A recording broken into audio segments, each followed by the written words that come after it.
क्या आप जानती हैं, ज्यादा खाना सिर्फ पेट नहीं बढ़ाता बल्कि दिल, दिमाग और पूरे जिस्म को खतरनाक बीमारियों में मुब्तला कर देता है।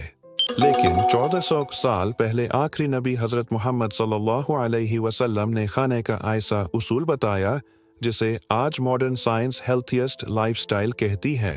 रसूल अल्लाह ने फरमाया, इंसान के लिए चंद निवाले काफी हैं जो उसकी पीठ सीधी रख सकें, मगर अगर खाना ही है तो एक हिस्सा खाने के लिए, एक हिस्सा पानी के लिए और एक हिस्सा हवा के लिए। अल्लाह ताला फरमाता है, खाओ पियो मगर इसराफ न करो, बेशक अल्लाह इसराफ करने वालों को पसंद नहीं करता। ज्यादा खाना जिस्म में मोटापा, हाई ब्लड प्रेशर, शुगर और दिल के अमराज पैदा करता है। यही खतरनाक मजमुआ मेटाबॉलिक सिंड्रोम कहलाता है।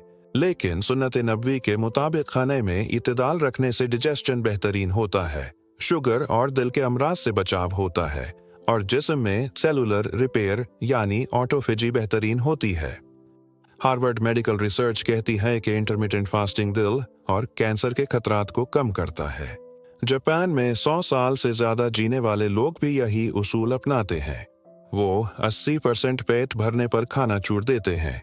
कम खाने से इबादत में दिल लगता है, नींद हल्की और दिमाग साफ रहता है और इंसान दूसरों की भूख और ज़रूरत को बेथार समझता है।